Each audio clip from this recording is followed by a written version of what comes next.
Welcome, everybody. I'd like to call the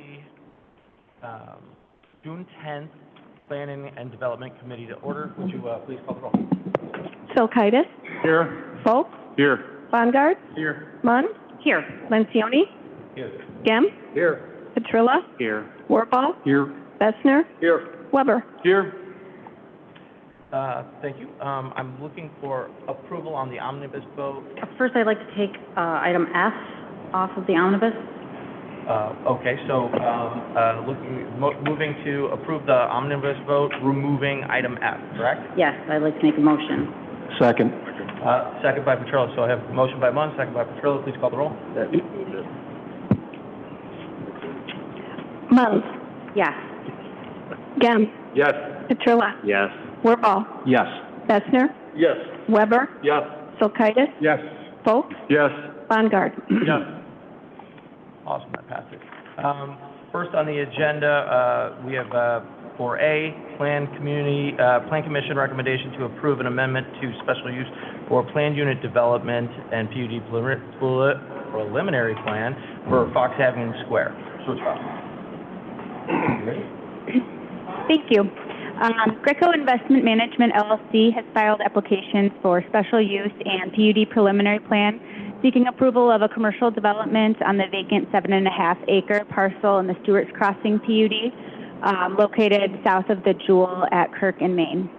The proposal includes 3 restaurant and retail buildings clustered around a plaza on the east end, a pickleball facility on the south end with a restaurant as well, parking along Kirk Road. Access will be from existing drives off Main Street and Kirk Road, as well as through the Jewel site off of Foxfield. There will be a new cross-access connection to Charlestown Mall property, with assuming that proper easements with the adjacent mall owner can be secured. There's also new monument signage for the entire shopping center, including architectural entry features. Plan Commission held a public hearing on June 4th and unanimously recommended approval subject to resolution of outstanding staff comments, which are listed in the staff report. 2 items of note for tonight. The building 4 elevations, there was quite a bit of discussion with Plan Commission on this item due to the staff comments. Staff has a number of comments on the exterior, which are aimed at enhancing the appearance of the building due to its visibility, its size, and the siding material, which are metal panels. And the facility really is in the early stages of design, so the applicant has indicated that they intend to work with staff and the tenant to kind of finalize those drawings, taking into account the outstanding comments. Also, Kirk Road sidewalk. Staff has requested public sidewalk along the site frontage along Kirk Road. At Plan Commission, it was discussed that just extending the sidewalk to the north to Foxfield would be beneficial for pedestrian connectivity, and staff agrees with that. The developer has agreed to provide the sidewalk along their site frontage, but they will also include the off-site sidewalk connection to the north along the Jewel property in a sales tax incentive request for off-site improvements that they are planning to submit as well. And those are the items I wanted to highlight for tonight, if there are any questions. And the developers team is here as well. Terrific. I just had a couple questions. It looked like in the original renderings that there was a little less additional parking, and then in this it seems like there's been more parking added in. And I was just curious what the reasoning behind that was, since there's so much parking in the existing lot where the Jewel and other existing stores are. Is there a reason that they need to have that added in? Is that their request, staff request? They're actually still underparked per code, so they are seeking a parking deviation, and there's existing easements allowing for use of the Jewel parking, but we do believe these uses will have a significant parking demand. So I believe their intent was to provide as much parking as they could, and then acknowledging that there'll be overflow parking on the Jewel property. I would ask that be really reviewed carefully, just because I know there's a lot of pedestrian usage of that strip mall. I see, anytime I shop there, I see people walking with grocery bags into the townhomes that are back there and even the homes. I know myself, I ride my bike to the Jewel all the time, so because we are now creating more pedestrian access to it, and people will have more ability to do that, I do wonder if we need to create more surface area parking, or if there's a potential for being more creative with that, especially since it is adjacent to a very large parking lot next door in the mall area. So I just want to have that on the record. Yes, Alderman Selknite. Thank you. You had mentioned it, and I was going to bring this up. How about some more information on this incentive request? I don't see any more information about it. Dollar amounts or anything yet. Yeah, so they are not making that request for today's meeting, but they have supplied the city with kind of an outline of what that request would be. That's something that would come forward in the next couple of months. The reason why it's not here tonight is basically they need to get the design set before they really determine what the incentive need is right now. So if there's additional design things that the council would like to see, that needs to be incorporated before they make a formal request. Well, I mean, I personally would like to know the dollar amount before I approve anything, just so I have an idea of what this will cost, what we need to pay out. The incentive request will come forward as a separate item at yeah, correct. Okay, thank you. Yeah. So to be clear, we're talking about speculation, and this is approval of preliminary plans, so. Just wanted to Okay, no, that's a great question, since it came up. Alderman Wolf. So I like the plan overall. I think it looks really nice, the layout and the architecture. As far as building 4 elevations, I don't necessarily have an issue with the design or the materials. Perhaps a few more architectural elements, such as windows or an awning would work. I think would enhance that a little bit. I do have a question about Kirk Road, the sidewalk. It said there was going to be a crosswalk, perhaps, going across 64, and then it's going to go back the other way. So I'm just wondering, because we're trying to enhance walkability, bikeability in the community, and I'm just wondering if that's something we can incorporate, look into, and consider with the additional sales tax incentive. If it seems reasonable, maybe we can consider that additional crosswalk over there. So that's my only thing. Other than that, this looks fine to me. Does Steph want to address that idea on 64? Yeah, so the initial comment from staff was a request to extend the sidewalk to the south, so along the bank property, and then up to the right-of-way at Kirk and 64. IDOT reviewed that, and they said that if the sidewalk were brought up to the right-of-way, they would that crosswalks would be required across both legs of the intersection, both to the south and to the west. And it was kind of discussed at Plan Commission that the northern pedestrian connection along Jewel to Foxfield would actually be more beneficial for pedestrians due to the residential in that area, and that that's more related to this project versus going south. So I think both of them would be beneficial, because if we're going to connect in the Charlestown Mall and we're going to develop that in the future, you know what I'm saying? We're going to have more foot traffic, more people over there, and I'm not asking them to pay for it. I'm thinking it's something that we can put in the sales tax incentive. Is that something we can look into? I mean, if it's reasonable, if it appears reasonable. The sales tax incentive would be to reimburse them for any improvements they do, so we can look into that. But I know that has been waived from previous developments as well, so I think it's probably better to look at that intersection comprehensively rather than this piecemeal for this one project. Yeah, even if it's a separate, even if it's something separate, that's fine as well. It's something to think about.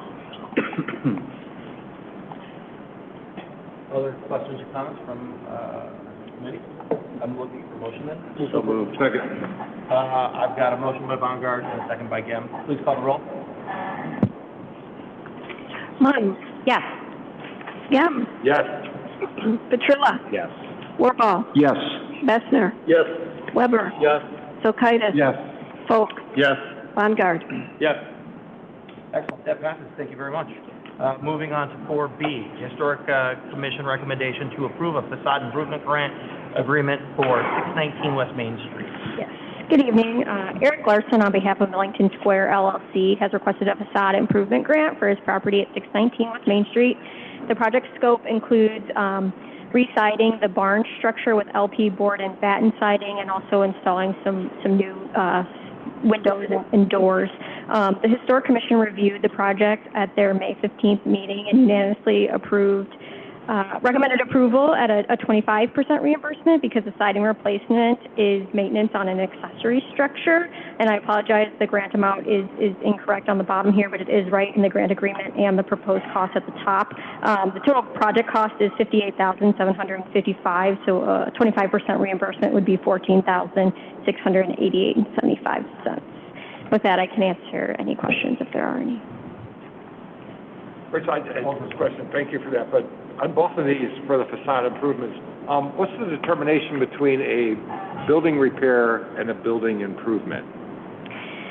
So a repair is more of if it's repairing a historic structure, right? So in terms of this 619 project, the barn is really not the historic part of this parcel. It's the front of 619 West Main Street that fronts Main Street. Mm-hmm. So the Historic Commission views this as more of a maintenance of repairing the siding of a building that is not necessarily the historic structure of it. Now, if they were doing like a repair of siding that was not conforming to the time, so like if it was like a vinyl siding and they wanted to replace that, obviously that would be more of a maintenance thing and less of a historic improvement. So there's not totally a clear explanation. It's kind of up to the discretion of the Historic Commission, but so painting for the 201 project, because they're not just repainting it, they're scraping off all the old paint, getting it down to the wood, replacing any wood that is failing. It's more of a improvement restoration project as opposed to a maintenance project of putting on siding that it's not wood siding. It looks like wood siding, but it's not technically wood siding. So again, it's more they view it as more of a maintenance project, if that helps clarify. I looked at the two of them together. Yeah. I looked at the bids by the contractors. So, I'm sorry, at my house, scraping and painting would be a maintenance type item. Mm-hmm. Replacing paint or siding would be a building improvement. Right, and so if the replacement of the siding was done, which I think the house is brick, so it wouldn't replace the siding on the main part of the structure that is actually the historic property and not an addition, then it would be eligible for that 50%. But because this is more of an accessory structure, that's why they're they still want to fund it, but they don't want to fund it at the full 50%, so it falls under that maintenance. Whereas the 201, obviously that is the main structure, that is the historic property, that was Judge Berry's office. So obviously they're more concerned with the improvement of that building and making sure it's maintained and improved so it doesn't fail. Worse than it is, yeah. But if you look at the contractor's bids, right, and if you were doing it to your own home, it's like, well, this is maintenance. Right. I'm replacing my siding, that looks like an improvement. So right, yeah. For that. So it's really more of the building type in this instance. Thank you for that clarification. Move for approval. Second. I have a motion by Wirball, second by Petrella. Please call the roll. Munn. Yes. Gem. Yes. Petrilla. Yes. Wirball. Yes. Bessner. Yes. Weber. Yes. Tilkaitis. Yes. Folks. Yes. Bongard. Yes. Thank you, that passes. Moving on to C, Historic Commission recommendation to approve a facade improvement grant agreement for 201 East Main Street. So Mike Carney has requested a facade improvement grant for his property at 201 East Main Street, commonly known as the office. The project includes wood repair and painting of the building. The Historic Commission reviewed it at their May 15th meeting and unanimously voted to recommend approval based on the wood trim pieces and paint that are failing. The project total cost is $19,330 and is eligible to receive $9,665 based on the 50% reimbursement. And I can answer any questions about this one as well. Move for approval. Second. Moved by Wirball, second by Petrella. Please call the roll. Munn. Yes. Gem. Yes. Petrilla. Yes. Wirball. Yes. Bessner. Yes. Weber. Yes. Tilkaitis. Yes. Folks. Yes. Bongard. Yes. Thank you, that passes. Moving on to item F, which was removed from omnibus, recommendation to authorize execution of a real estate contract between the City of St. Charles and Habitat for Humanity, Northern Fox Valley for conveyance of 1417 Dean Street. Yeah, I just wanted to, yes, the record reflect that I'm recusing myself from this vote. Please let the record reflect that Alderman Petrella is recusing himself. Move for approval? Second. We have a motion by Munns, second by Wirball. Please call the roll. Munns. Yes. Gem. Yes. Wirball. Yes. Fessner. Yes. Weber. Yes. Kulkaitis. Yes. Folk. Yes. Bungard. Yes.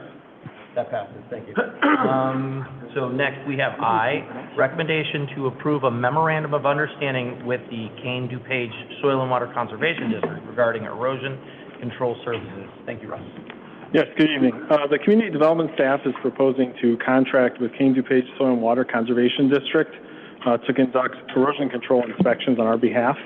Currently, city staff monitors erosion control measures at development sites, but we don't have a regular inspection program that's able to visit sites with consistency. The Kane DuPage Soil District offers a service to municipalities to perform this on a more regular basis at development sites, and they provide this service for a number of municipalities in the county. This type of service will enable us to more consistently and effectively monitor site erosion control measures and prevent larger issues before they occur. The program is set up so that a developer contracts with the district and they pay for the service directly. However, we do have the option if the city were to pay for the service from the permit fees that we're collecting from development projects, and those are permit fees we're already receiving. We basically use those funds to pay for the contracts through Kane DuPage. That is an option. If we were to structure it that way, it wouldn't be an added fee. And we would suggest perhaps doing this for an initial trial period while we see how this works, to have some idea of how the process plays out between the developers and the inspectors. It would give us a little bit more control and oversight.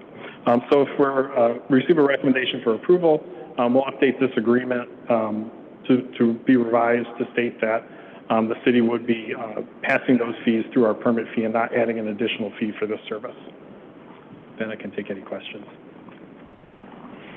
Move for approval. Second. Moved by Wirball, second by Munns. Please call the roll. Munns. Yes. Gem. Yes. Petrilla. Yes. Wirball. Yes. Fessner. Yes. Weber. Yes. Kulkaitis. Yes. Folk. Yes. Bungard. Yes. Thank you, that passes. So moving on to J, recommendation to approve, to waive the formal bid procedure and approve a resolution to authorize a professional services agreement with TPI Building and Code Consultants Incorporated for inspection and plan review services. Yes, staff's proposing to continue contracting with TPI for building plan review and inspection services. TPI has been providing this service to the city for a number of years. In the last 3 years, under a proposal we had from 2021, their services supplement our staff when we're doing complex plan reviews or for inspections during busy times when schedules are full. The costs for these services are paid through building permit fees. We go out to RFP for this service. We will go out to RFP for this service this year. However, we'd like to have TPI engaged now as we expect to need their services this coming summer. With that, I can take any questions. Move for approval. Second. Where was my motion? Oh, David, second by, I think it was Ed that made the motion. Ed, you did, motion by Vessner and second by Wirball. Please call the roll. Munns. Yes. Gem. Yes. Petrilla. Yes. Wirball. Yes. Fessner. Yes. Weber. Yes. Kulkaitis. Yes. Folk. Yes. Bungard. Yes. Thank you, that passes.